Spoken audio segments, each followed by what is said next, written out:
pas sulmit, si e keni parë qëndrimin e Tiranës, pra pozicionimin e Shqipërisë? Tani Shqipëria si vend aleat të Amerikës që është sigurisht që do mbaj krahun e Amerikës, s'mund të dalë kundër padronit të saj.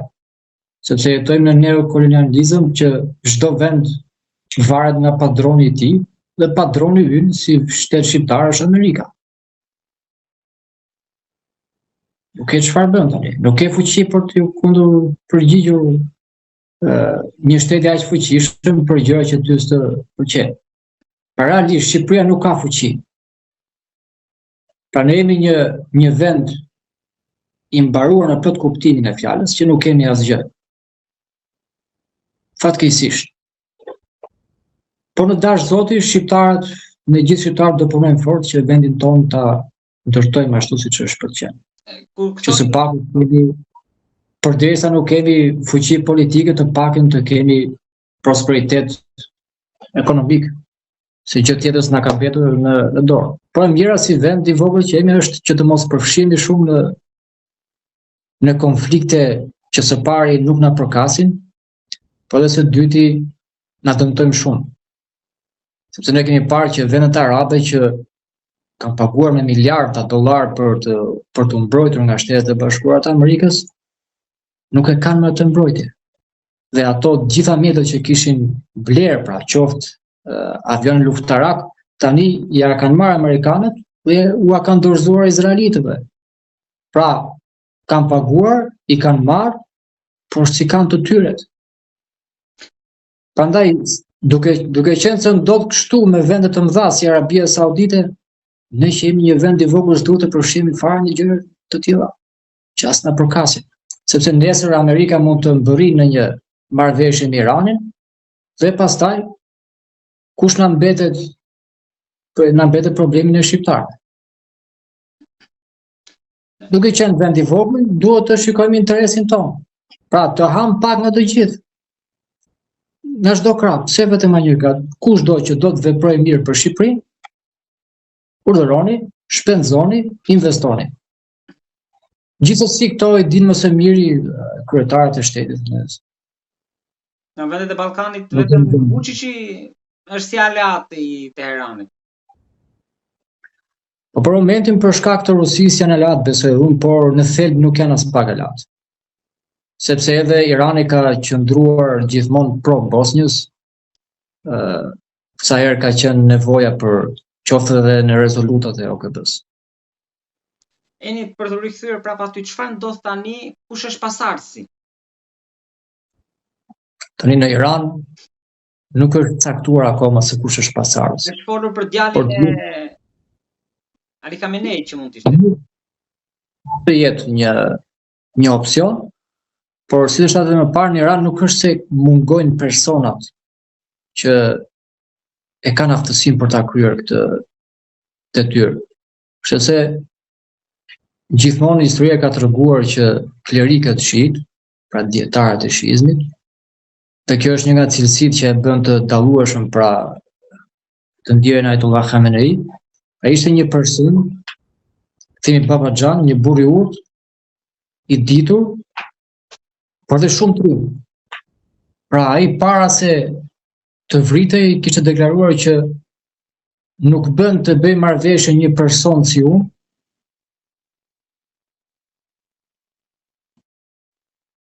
pra duke bërë dhe duke cituar dhe të lutem, ma përsërit edhe një herë se pat një shkëputje, pra çfarë ka thënë? Pra nuk bën që të bëjmë marrëveshje një person si unë me persona si Trump. Pra duke pasur parasysh që Trump është një person i tillë që ka marrë pjesë në ato gjërat e Epsteinit, që cilat tani dinë gjithë mjaft mirë se për çfarë bëhet fjalë. Me persona që janë të pabesë. Pra ishte një person trim, i urtë, Babaxhan, i cili qëndroi deri në fund të jetës së tij dhe në vend të poshtërimit ai përqafoi pra që ndresën në fort dhe të vdes me dinjitet. Pra kemi të bëjmë me njerëz që flasin për ideale të larta të moralit. Pra për flasin për vetë, le të themi me kuptimin e plotë të fjalës të jesh njeri. Nuk të mos jesh një person i shitur, por idealit tënd ti qëndrosh deri në fund për hir të së vërtetës. Po ndoshta edhe priste këtë fund, sepse paralajmërimet ishin dhënë edhe më përpara që dim ku je. Sigurisht për muslimanët, pra është mjaft të vështirë të luftosh muslimanët, sepse për muslimanët shpërblimi më i madh është të vdesësh në rrugën e drejtë. Pra nuk ka frikë muslimani nga vdekja. Pra vdekja për muslimanin, sepse i beson në jetën e përtejme, beson në shpërblimin nga Zoti i tij për veprat e mira. Dhe vdekja në rrugën e Zotit është martirizim, pra është shpërblim më i lartë që mund të jepet njeriu. Dhe gjithmonë nga historia ka treguar se nëse i futim dhe çështjes së Imam Husajnit, pra ndodhinë e Kerbelas, ka treguar që gjaku i njerëzve fisnik ka bërë shumë ndryshime në histori. Dhe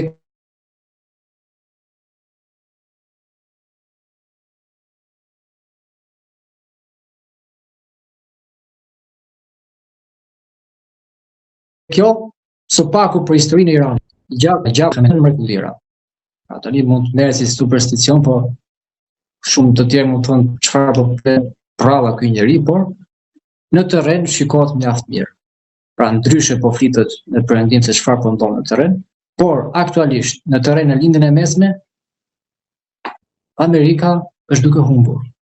Pavarësisht se po bëjmë bombardime në Iran, por është duke humbur në terren.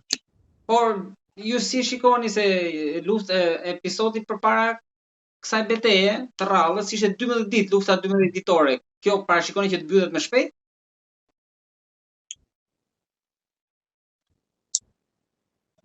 Me sa shikohet dhe me sa dëgjohet në Iran, nuk është se ka gjasa të mbyllet shpejt. Pra iranianët janë të përgatitur dhe po ndjekin këshillat që i ka lënë ish lideri suprem. Dhe këtë po e bën pra me vendosmëri. Dhe në Iran edhe populli vetë kërkon hakmarrje, kërkon që lufta të vazhdojë. Janë të përgatitur, por se si do të shkojnë pastaj a do përfundoj shpejt apo jo nuk e di. Por janë të përgatitur. Po ne kemi diskutuar dhe herën e kaluar, por duket sikur janë ashtu sikur e tha dhe ju në fillim, janë vetëm, sepse edhe me rusët, pra duket sikur ka kthyer kurrizin, shpinën. Jo, iranianët thanë që nuk kemi vetëm, po kemi Zotin pas nesh, që na mbron. Dhe kemi një të parë, i cili është Imam el Mahdi, pra në besimin shiit. Dhe në rast se studiojmë historinë islame, kemi pasur gjithmonë muslimanët që kanë qenë të pak në numër, por kanë luftuar kundër perandorive të mëdha dhe kanë fituar. Prandaj nëse je më të drejtën, Zoti bën mrekulli. Pra aleati vetëm është Zoti. Ka më të fuqishëm se Zoti. Por ama, kjo nuk do të thotë që sepse shumë besojnë që thjesht prit të bie nga qielli. Nuk është ashtu. Pra ti duhet të përgatitesh, gjë që e kanë bërë iranianët, pra mjaft të përgatitur dhe me zhvillimin që kanë në shkencë dhe kulturën e lartë që kanë si popull, kanë një përgatitje të jashtëzakonshme për ta mbajtur luftën mjaft të gjatë. Morën vesh çfarë është bërë me programin bërthamor.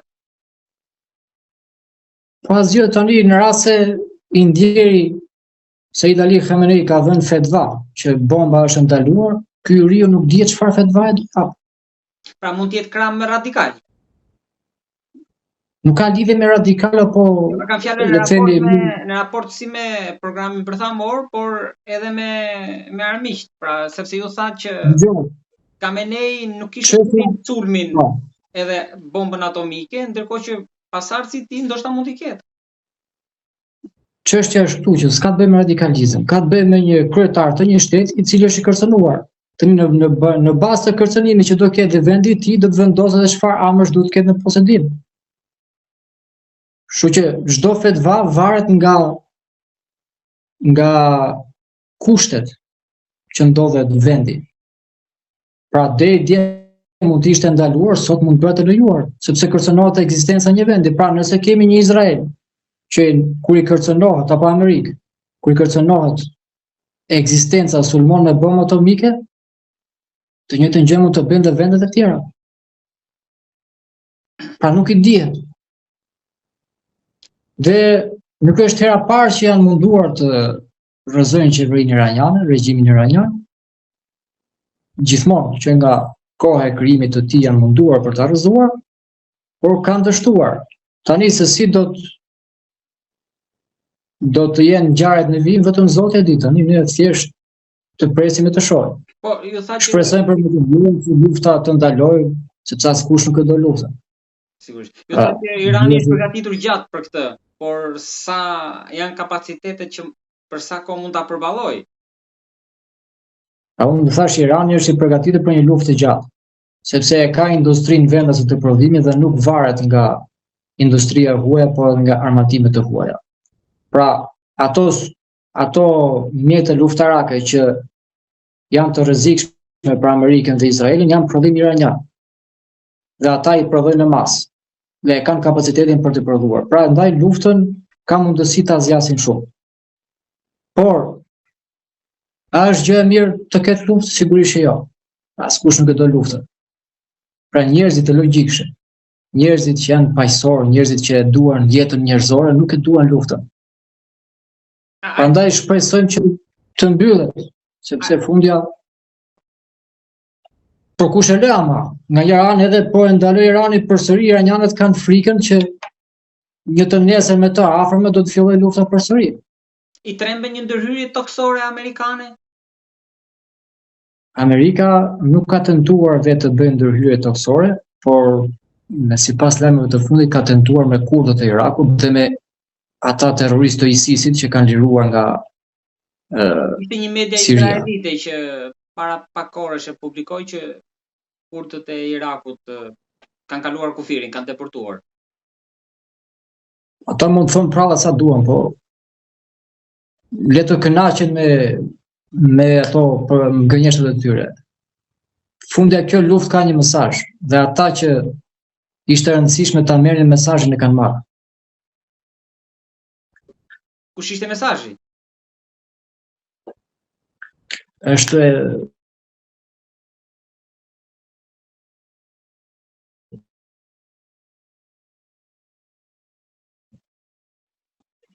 rezultatin e terren. Rezultati në terren është mesazhi dhe përgjigjja e përpjekjeve të atyre. Dhe ata që pavarësisht se mund të gënjejnë shumë në media, ata që duhet ta merrin këtë mesazh e kanë marrë. Por pavarësisht kësaj, Eni, edhe unë kuptoj pozicionin, por ne kemi diskutuar dhe herën e kaluar që ju thatë që ka pas tradhti nga brenda tek lufta 12 ditore që u arrit ndodhi ajo që ndodhi, por edhe në këtë rast besoj se rreth e Mossadit ka qenë të shtrirë afell dhe e lartë që u gjet pozicioni, vendodhja dhe sipas po mediave ndërkombëtare dhe pozicioni ku ishte ulur Ali Khamenei. Pra, edhe tradhtia, domethënë depërtimi ka qenë shumë i thellë. Tani nuk do shumë më të burrë, se edhe unë e dia ku ndodhi Rabiri, ku është zyra e tij. Pra edhe në Google Map po ta shkruar se ku është zyra e liderit suprem, është i qartë. Pra i ndodhen atë zyrë, aty jetonte, aty i bënte edhe takime politike. Nuk është se fshihej. Po s'po fshihej. Ishte nuk ka qenë në tunele, në bunkere. Ka qenë në një shtëpi, një kafshë, katë përdes. Të vjetër. Eni, do t'i rikthejmë prapa asaj të kurdëve. Nuk ka shanse sipas mendimit tuaj që ky është ndoshta momenti më i mirë sipas tyre për ta formuar shtetin e tyre, pra për të bërë atë çarje? Radhë parë kurdët nuk është se janë të bashkuar të gjithë. Pra në Iran kemi kurd shia, kemi kurd sunni. Dhe po nga këta kurdët shia janë pro-qeverisë, ndërsa nga kurdët shia, kurdët sunnit ka pro-qeverisë, ka dhe kundër qeverisë. Pra më tepër ata kurd që janë kundër qeverisë nuk janë fetarë. Pra nuk janë as sunnit, po janë më së shumti i përkasin ideologjisë komuniste. Pra marksiste, si mund të jenë pak modern, pra në qasjen e tyre komuniste, po të atill janë. Dhe edhe në rast se e marrin të mirëqen, themi se kemi një unitet të kurdëve, absolutisht shansi i tyre për të mundur ushtrinë iraniane është zero. Sepse për momentin ushtria po lufton në disa fronte. Prandaj është Shtetet e Bashkuara, është Izraeli, ndoshta mund të ruhet ndonjë goditje nga fqinjet në Gji, por ndërkohë që janë dhe shpërthimit nga brenda. Në rast se do të ishte aq e lehtë, vetë ushtarët amerikanë do të kishin marrë pjesë në sulmet toksore. Po, pikërisht edhe këtë nuk e mora përgjigjen nga pyetja e parë. Pse është kaq e vështirë, ndoshta tentativa për ndërhyrje me këmbësorisht me forca toksore? Sepse iranianët mbi të gjitha janë trima. Pra nuk I trembën vdekjes. Dhe kur ke përballë dy ushtri, ushtarët e njërës ushtri janë mercenar që vinë qoftë nga detyrimi, qoftë për para, nga ana tjetër kemi të bëjmë ushtarë që janë të gatshëm të sakrifikojnë jetën e tyre për vendin e tyre. Pra nga ana e moralit, morali I ushtarëve iranian është mjaft I ngritur. Për sa I përket eksperiencës, pra ne kemi ushtarë amerikanë të cilët kanë luftuar në çfarë mënyre? Pra kanë shkuar, kanë bombarduar në fillim, pra nëse shikojmë luftat që kanë bërë në Irak dhe në Afganistan, kanë bombarduar, pasi kanë bombarduar dhe I kanë bërë shosh me dronë dhe aeroplan, kanë dalë ushtarët amerikanë si të fuqishëm dhe kanë bërë si trim aty pastaj. Ndërsa nga krahu tjetër kemi të bëjmë iranian të cilët kanë prej vitesh eksperiencë të luftës guerile, pra trup me trup, si në luftën e dytë botërore. Pra kemi luftën me Irakun, 8 vite, pastaj kemi luftën kundër ISIS-it. Pa marrë parasysh eksperiencat e Iranit si një vend 2000 vjeçar, e më shumë, 3000 vjeçar, si shtet. Pra të gjitha këto dhe trimëria dhe morali I ushtarëve iranian dhe përgatitja e tyre, gjithashtu dhe pajisja e tyre dhe taktikat, si janë edhe të shkruar për taktikat që ndjekin, I bën ata më e prorë në tokë. Do ta mbyllim me Izraelin tani, si e shikoni ju fundin e gjithë kësaj lufte që është nisur?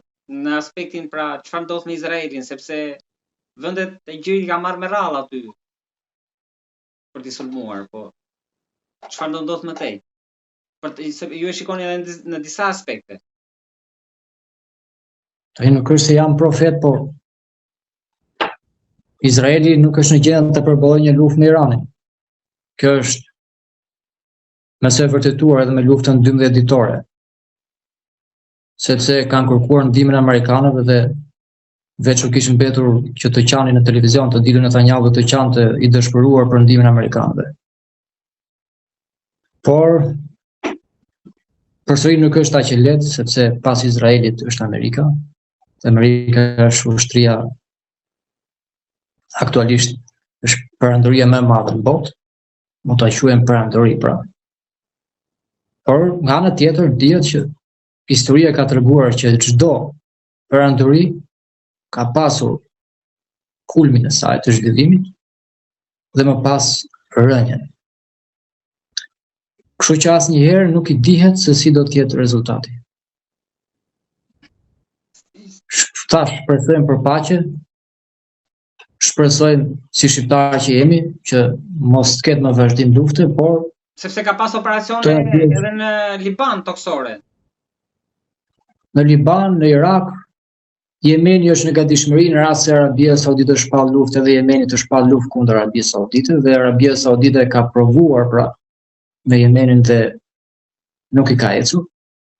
Pra Jemenasit që ishin komando le të themi me shapka, me pantofla, kanë mundur ushtrinë e Arabisë Saudite që ishte pajisur me pajisjet më moderne luftarake.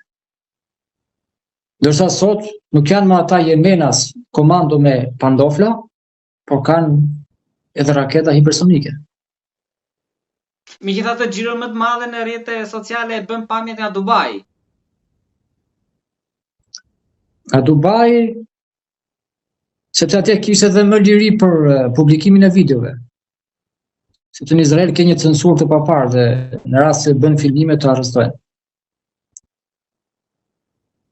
nuk mund ta themi edhe për Iranin, sepse situata aty edhe aty ka censur apo jo. Këtu më sa po shikoj lajmet unë të gjitha po deklarohen. Pra ti imagjino goditet një qendër ushtarake, vdes një person në Izrael. A ka mundësi të goditën që është vdes vetëm një person ose s'vdes asnjëri fare? Si ka mundësi? Të hekurt janë këta njerëz, nuk vdesin këta. Po, ata kanë edhe kupolën e hekurt. Pra nuk janë njerëz. Kupola e hekurt është bërë si makaronë. Kupola e hekurt është bërë si kullojse makaronësh. Pra nuk funksionon ndaj raketave iraniane. Ajo funksionon ndaj raketave Cruise. Pra jo ndaj raketave balistike. Por janë sisteme të thatë e tjera që amerikanë që deri diku janë efektive, por edhe ata nga mbi ngarkesa, pra disa nuk i kapin. Po edhe raketat hipersonike mjaft të vështira për të kapur. Eni nuk prekëm Turqinë këtu për të mos më ikur.